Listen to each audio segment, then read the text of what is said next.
नमस्कार दोस्तों, आज के इस वीडियो में हम सभी जानेंगे आयुर्वेद क्या है, आयुर्वेद के नियम क्या हैं, आयुर्वेदिक इलाज करने के फायदे क्या होते हैं, आयुर्वेदिक उपचार के प्रकार कौन कौन से हैं और आयुर्वेदिक दवा कैसे बनती है। साथ ही साथ आयुर्वेदिक दवा लेने के नियम क्या हैं, आयुर्वेदिक दवा का असर कैसे होता है और क्या होता है। आयुर्वेदिक दवा में परहेज के साथ साथ आयुर्वेदिक इलाज की पूरी जानकारी हम आपको इस वीडियो में देंगे, तो इसीलिए ये वीडियो बेहद खास है। बिना स्किप किए हुए अंत तक जरूर देखिए, क्योंकि आयुर्वेद के बारे में अक्सर आप सुनते रहते होंगे, लेकिन पूर्णतः इस वीडियो के बाद आप समझ जाएंगे कि आयुर्वेद क्या है, कैसे कार्य करता है। तो इसलिए ये सभी के लिए वीडियो बेहद खास है।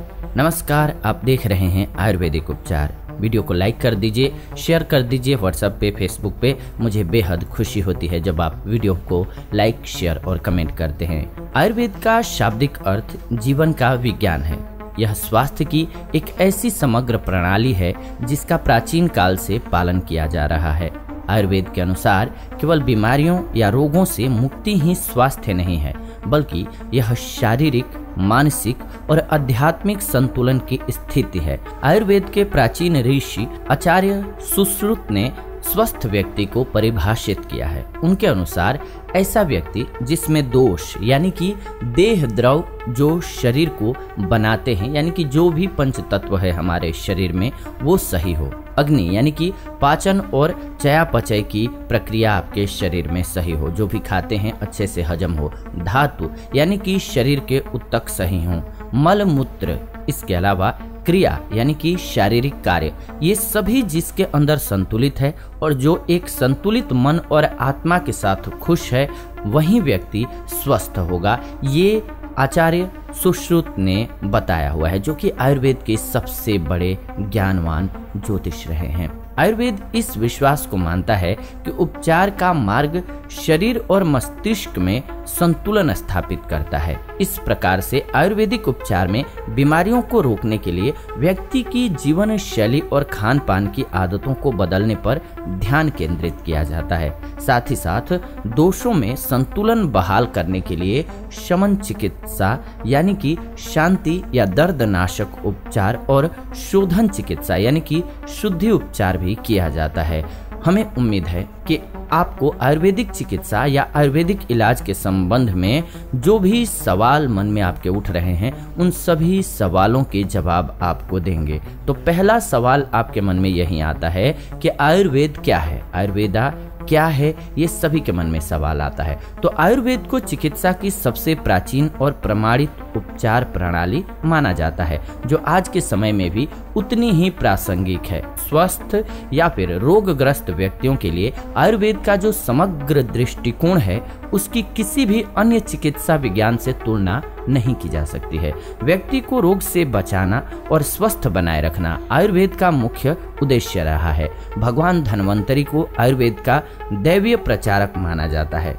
हिंदू धार्मिक मान्यताओं में उन्हें स्वास्थ्य और धन प्रदान करने वाले देवता का दर्जा प्राप्त है। आयुर्वेद इस तथ्य को समझता है कि प्रत्येक व्यक्ति अलग है और परिणाम स्वरूप प्रत्येक व्यक्ति का उत्तम स्वास्थ्य की ओर जाने का मार्ग भी अलग अलग होता है। आयुर्वेद व्यक्ति के शरीर, मन और आत्मा को एक संपूर्ण इकाई के रूप में मानता है और इस आधार पर कार्य करता है कि मन और शरीर एक दूसरे को प्रभावित करते हैं। शरीर और मन एक साथ मिलकर के बीमारी को दूर कर सकते हैं। यानी कि किसी बीमारी को ठीक करने के लिए सिर्फ और सिर्फ जो बात आप कहते रहते हैं कि दवा सही नहीं है, दुआ भी जरूरी होती है, तो ये है दुआ क्या है, मानसिक बल बढ़ाना। यानी कि मन और दवा दोनों जब काम करता है, तब जाकर के मनुष्य का सही से इलाज हो पाता है, ऐसा आयुर्वेद का मानना है। आयुर्वेद का इतिहास क्या है, वो भी समझना बहुत जरूरी है। तो आयुर्वेदिक चिकित्सा का एक समृद्ध इतिहास रहा है। यह भारत की पारंपरिक चिकित्सा और दुनिया में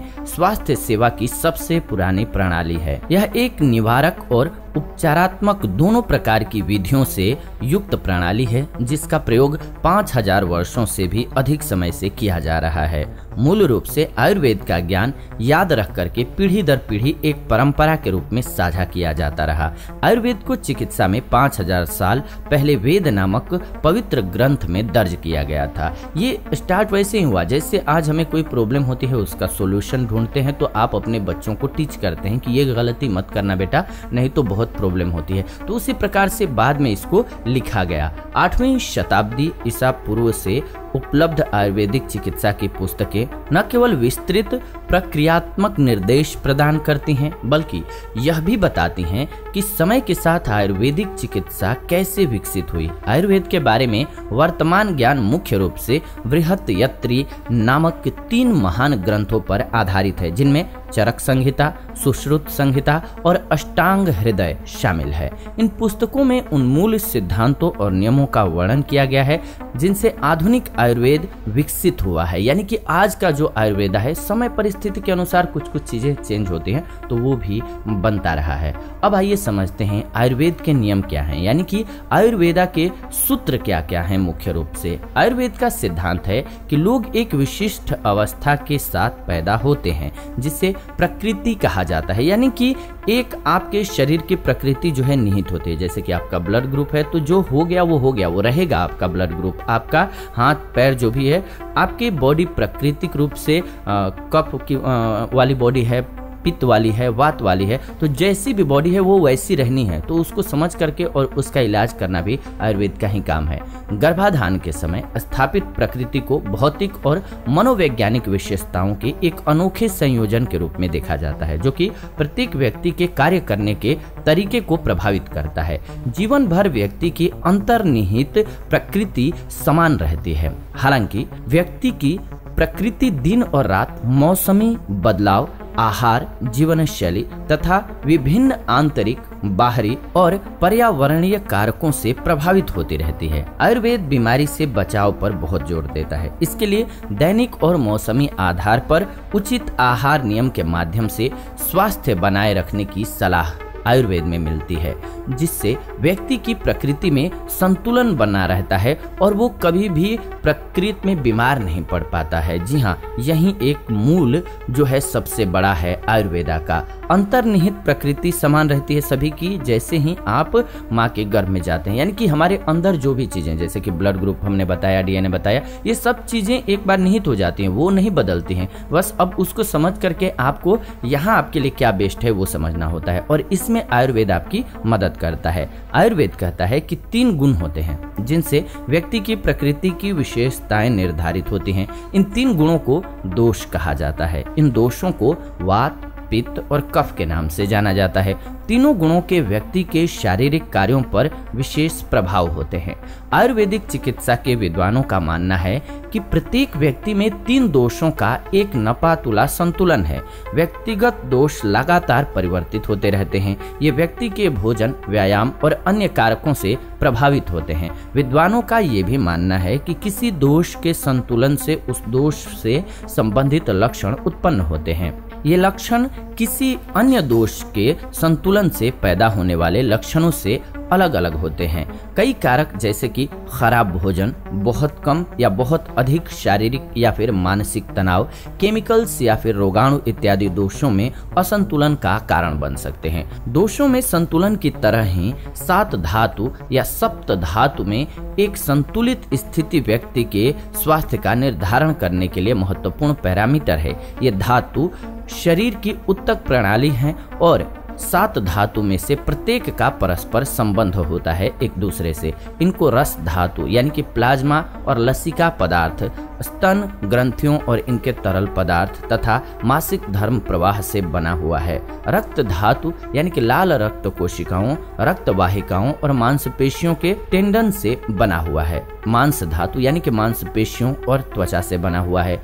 मेद धातु यानी कि वसा, संयोजी उत्तकों और त्वचा के नीचे के वसायुक्त उत्तकों से बना हुआ रहता है। अस्थि धातु यानी कि हड्डियों और दांतों से ये बना हुआ होता है। इसके अलावा मज्जा धातु यानी कि तंत्रिका उत्तकों और अस्थि मज्जा से बना हुआ है। और लास्ट यानी कि 7वां है शुक्र धातु यानी कि प्रजनन द्रव्यों से बना हुआ है। ये इसके नाम से ये सभी जाने जाते हैं। ये 7 धातु हैं।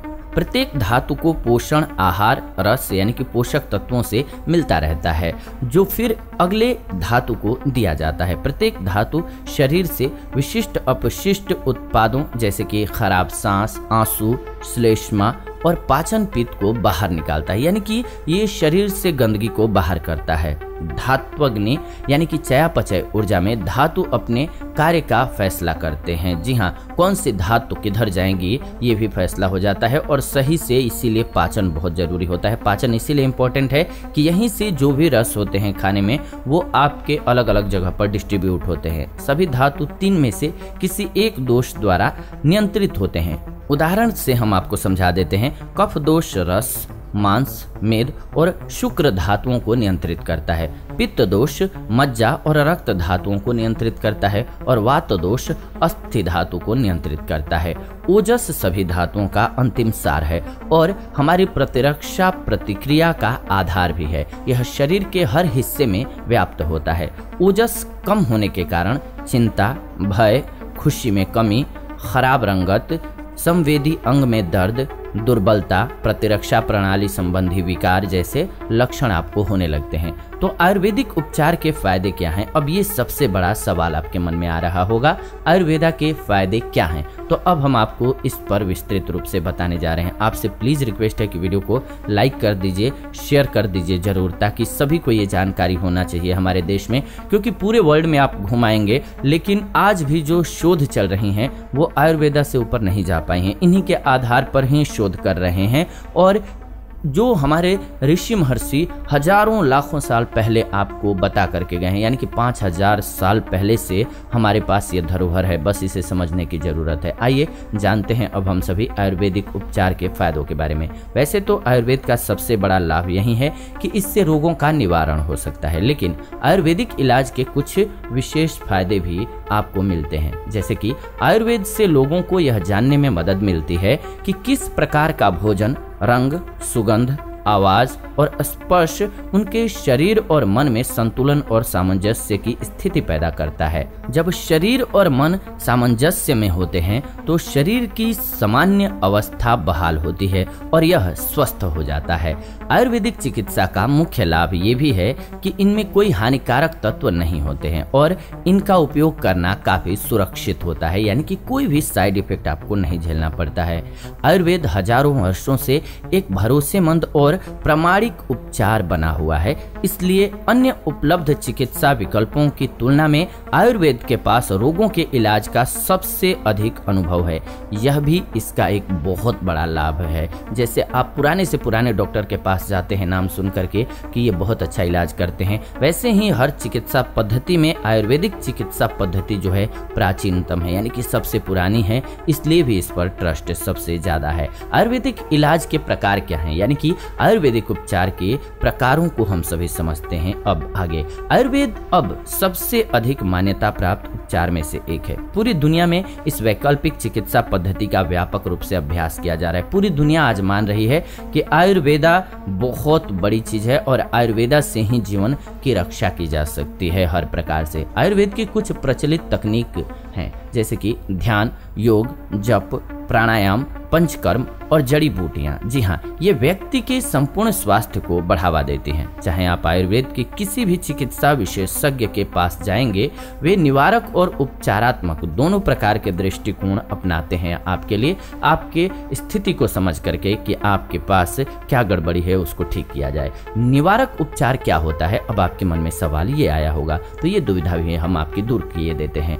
ये दृष्टिकोण व्यक्ति को स्वस्थ और दीर्घायु बनाए रखने का प्रयास करता है। निवारक चिकित्सा प्रत्येक व्यक्ति की प्रकृति को परिभाषित करके दैनिक तथा मौसमी आधार पर नियम निर्धारित करती है।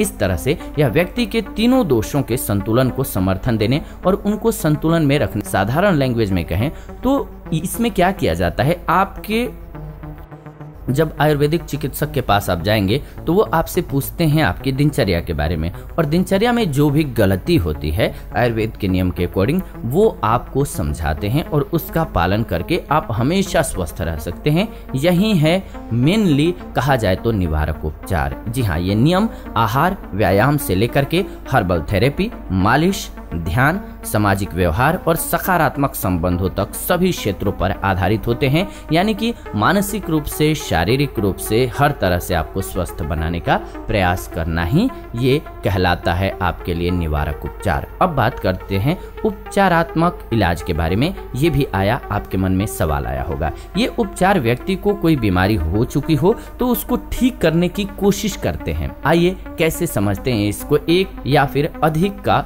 उपयोग करके कैसे आपको ठीक किया जाता है। यानी कि जब आप बीमार हो जाते हैं, साधारण लैंग्वेज में कहें तो उसके बाद आपको कोई दवा दी जाती है जिससे कि आपकी बॉडी फिट हो सके, उस बीमारी को दूर किया जा सके। तो ये उपचारात्मक हुआ, आप समझ चुके हैं। लेकिन आइए थोड़ा सा डीपली समझ लेते हैं। आंतरिक उपाय जिसमें शोधन यानी कि डिटॉक्सिफिकेशन, आप अक्सर सुनते रहते होंगे कि लिवर डिटॉक्स करो, फेफड़ों को डिटॉक्स करो, बहुत जरूरी होता है। किडनी को डिटॉक्स करो, बॉडी को डिटॉक्स करो, ब्लड को डिटॉक्स करो। और शमन यानी कि दर्द निवारक उपचार के माध्यम से जीवन की गुणवत्ता में सुधार के लिए उपयोग किए जाने वाले तरीके हैं। इन्हीं तरीकों से आपका इलाज किया जाता है। यानी कि बॉडी को डिटॉक्स करके, जो भी गंदगी है, खराबी है बॉडी में, उसको बाहर निकाल करके। बाहरी उपाय स्नेहल यानी कि तेल से उपचार, जैसे कि बॉडी पर मालिश करना। स्वेदन यानी कि हर्बल भाप का उपयोग करके भाप चिकित्सा और हर्बल पेस्ट के उपयोग इत्यादि से, यानी कि जैसे कि फेस पर आप जो क्रीम वगैरह लगाते हैं, जैसे कि खीरा लगाते हैं या कोई भी पिल लगाते हैं जो कि नेचुरल होती है औषधि, तो उसको हम सभी कहते हैं हर्बल पेस्ट, जो कि आपके सुंदरता में अक्सर काम आता है। या फिर स्किन पर कोई प्रॉब्लम आती है तो अक्सर ये इलाज काम में आता है। सर्जिकल तरीके, इनमें ऊतकों, अंगों और किसी भी हानिकारक शारीरिक वृद्धि को हटाना शामिल होता है। यानी कि सर्जिकल जो तरीका होता है इलाज का। मानसिक और आध्यात्मिक उपचार, जिसे दिव्य चिकित्सा कहा जाता है। हर्बल उपाय जिनमें रस शास्त्र, अलग अलग हर्बल और सूक्ष्म मात्रा में धातु के मिश्रण का उपयोग शामिल होता है। आयुर्वेद में पंचकर्म सबसे महत्वपूर्ण उपचार प्रक्रिया होती है। यह आयुर्वेद की एक शोधन प्रक्रिया है जिसमें शरीर से विषाक्त पदार्थों को बाहर निकालने और शरीर के त्रिदोषों में संतुलन की स्थिति को प्राप्त करने के लिए 5 क्रियाएं या फिर तकनीक अपनाई जाती है। पंचकर्म एक बहुत प्रभावी उपचार विधि है। हालांकि यह विधि केवल स्वस्थ बलवान लोगों में ही की जाती है और बहुत बीमार या कमजोर लोगों के लिए ये उचित नहीं है। पंचकर्म मानसिक कार्यों, पाचन प्रक्रिया और उत्तक चैनलों की बहाली और उपचार को बढ़ावा देता है। अब आइए हम सभी जानते हैं आयुर्वेदिक दवा के बारे में। आयुर्वेदिक मेडिसिन की जानकारी आपको होनी चाहिए, तो थोड़ा इसको भी समझते हैं। आयुर्वेदिक दवाएं दुनिया की सबसे पुरानी दवाइयों की प्रणाली में से एक हैं। इनके उपयोग की शुरुआत भारत से हुई और हजारों वर्षों में ये धीरे धीरे पूरी दुनिया का भरोसा जीतने में कामयाब रही। आयुर्वेदिक चिकित्सा में उपयोग किए जाने वाले कई उत्पादों और प्रथाओं का उपयोग आधुनिक इलाज के साथ साथ सहायता के रूप में भी किया जाता है। उदाहरण के लिए जड़ी बूटियां, मालिश और विशेष आहार इत्यादि का, यानी कि जब आप बीमारी पर जाते हैं तो आपको आहार विहार भी समझाया जाता है, जो कि आयुर्वेदा की मुख्य जड़ है। आयुर्वेदिक दवा कैसे बनती है, ये भी सवाल आपके मन में आता होगा कि आयुर्वेदिक दवा कैसे बनाई जाती है या कैसे बनती है। तो आयुर्वेदिक दवाएं एक व्यक्ति की प्रकृति और आवश्यक चिकित्सकीय प्रभाव के अनुसार तैयार की जाती हैं। दवा बनाने वाले घटक प्राकृतिक उत्पादों से प्राप्त किए जाते हैं और बहुत सावधानी से तैयार किए जाते हैं। आयुर्वेदिक दवा बनाने के लिए सबसे पहले एक जड़ी बूटी के उस हिस्से को चुना जाता है जिसमें इसका औषधीय महत्व और शरीर पर इसके उपचारात्मक प्रभाव निहित होते हैं। यानी कि कौन सी बीमारी में कौन सा गुण, यानी कि कौन सी औषधि काम आएगी। जैसे कि स्किन पर कोई घाव है या इन्फेक्शन होने वाला है तो वहां पर नीम को यूज किया जाता है, एंटीऑक्सीडेंट इसमें पाया जाता है इस वजह से। तो ऐसे ही औषधि के प्रकृति को समझ करके और बीमारी को समझ करके ये औषधि तैयार की जाती है। इसके बाद इस हिस्से से दवाई बनाई जाती है। आयुर्वेदिक दवा गोली, पाउडर या तरल इत्यादि रूपों में आपको आसानी से मिल जाएगी। आप जाएंगे तो अब तो शॉप पर अलग अलग तरीके से आयुर्वेदिक दवाएं उपलब्ध भी हैं। तो आयुर्वेदिक दवा कैसे कार्य करती है हमारी बॉडी पर, यह भी समझना बहुत जरूरी है कि आयुर्वेदिक दवा आखिर हमारे शरीर पर कार्य कैसे करती है। तो आइए समझते हैं। आयुर्वेद में संपूर्ण स्वास्थ्य को शरीर, मन, आत्मा और सामाजिक रूप से संतुलित जीवन के रूप में परिभाषित किया गया है। वास्तव में सभी आयुर्वेदिक ग्रंथों, विचारों और सिद्धांतों में संतुलन और जुड़ाव की 2 अवधारणाएं गूंजती हुई प्रतीत होती हैं।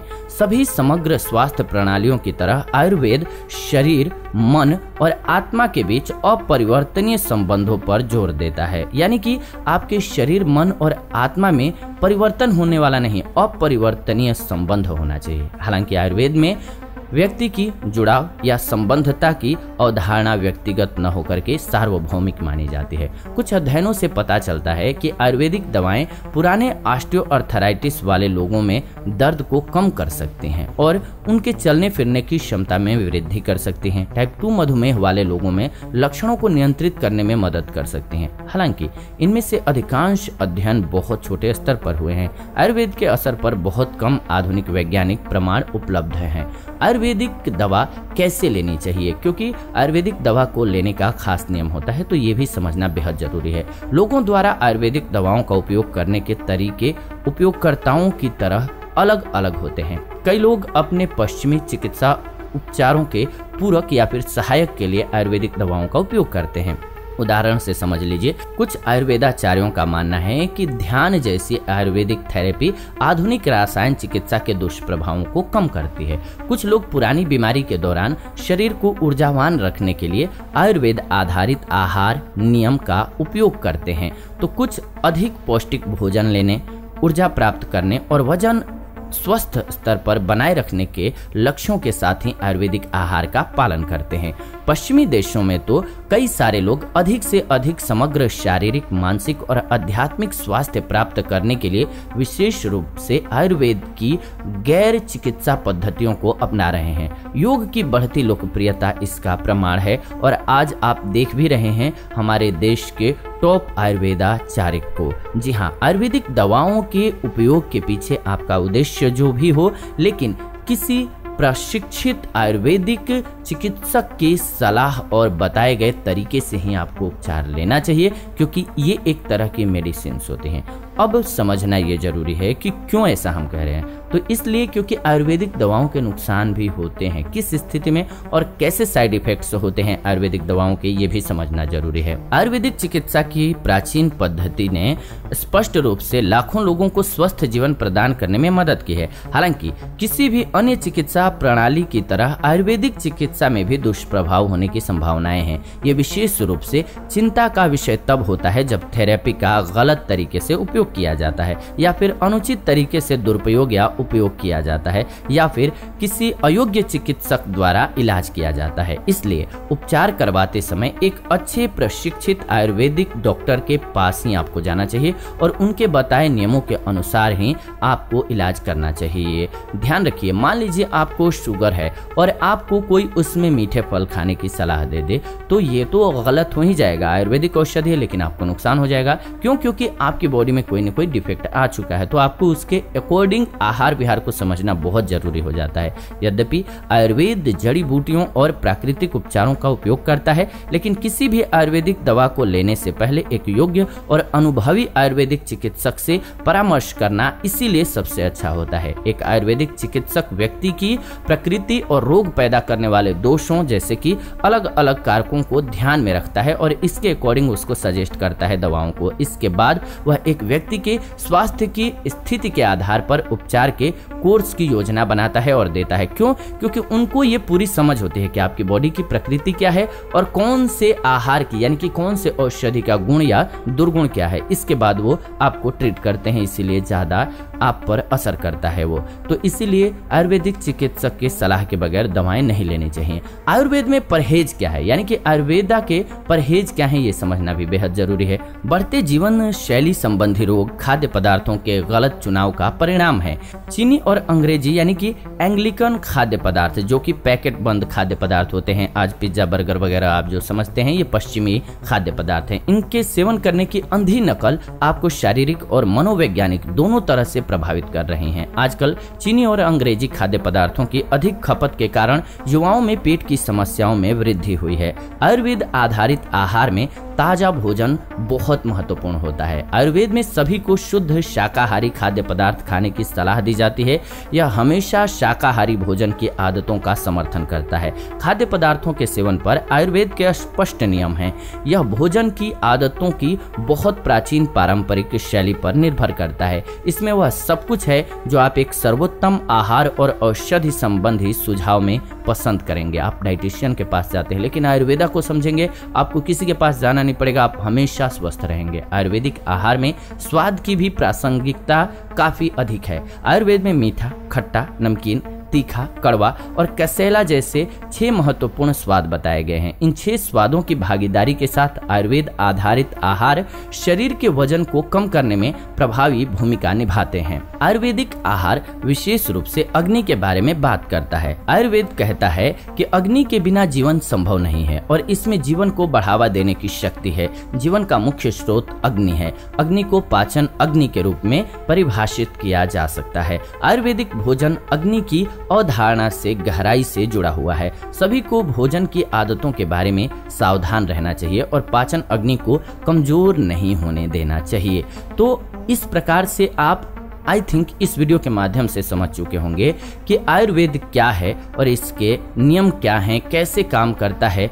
उम्मीद है कि आपको वीडियो बेहद पसंद आई होगी और ऐसी ही नई वीडियो के लिए आप सभी चैनल को सब्सक्राइब कर लीजिए, बेल नोटिफिकेशन को ऑन कर लीजिए, क्योंकि आयुर्वेदिक शोधों के आधार पर, प्राचीन ग्रंथों के आधार पर जो जुड़ी हुई जानकारी है वो हम आपके लिए इस चैनल के माध्यम से लेकर के आते हैं और ये आपके पूरे जीवन को स्वस्थ रखने के लिए बेहद ही महत्वपूर्ण जानकारियां हैं। तो इनको जान करके आप अपने जीवन को स्वस्थ बना सकते हैं, अपने बच्चों का पालन पोषण अच्छे से कर सकते हैं, अपने घर के लोगों का, अपने जानने वालों का पोषण अच्छे से कर सकते हैं, मुश्किल समय में साथ सही से दे सकते हैं और बड़ी से बड़ी बीमारियों से न घबरा करके आप खुद को फिट रख सकते हैं। जी हाँ, तो इसलिए वीडियो को लाइक जरूर कीजिए और शेयर जरूर कीजिए। व्हाट्सएप पे, फेसबुक पे, जितने भी सोशल मीडिया साइट्स हैं और आपके जानने वाले लोग हैं, सब तक ये जानकारी जरूर पहुंचाइए। मुझे बहुत खुशी होती है जब भी आप वीडियो को लाइक करते हैं, शेयर करते हैं और हाँ, अपना कीमती कमेंट करके हमें बताते हैं कि आपको वीडियो कैसी लगी। बताएंगे ना? प्लीज जरूर बताइए कमेंट करके कि ये वीडियो कैसी लगी और अगला टॉपिक कौन सा आप चाहते हैं, किस टॉपिक पर आप चाहते हैं कि हम आपके लिए वीडियो बनाएं, ये भी जरूर कमेंट करके बताइए। फिलहाल आज के इस वीडियो से विदा लेते हैं, जुड़ेंगे नई वीडियो में नई जानकारी के साथ। तब तक आप सभी खुश रहें, स्वस्थ रहें। वीडियो को अंत तक देखा आपने, इसलिए दिल से धन्यवाद।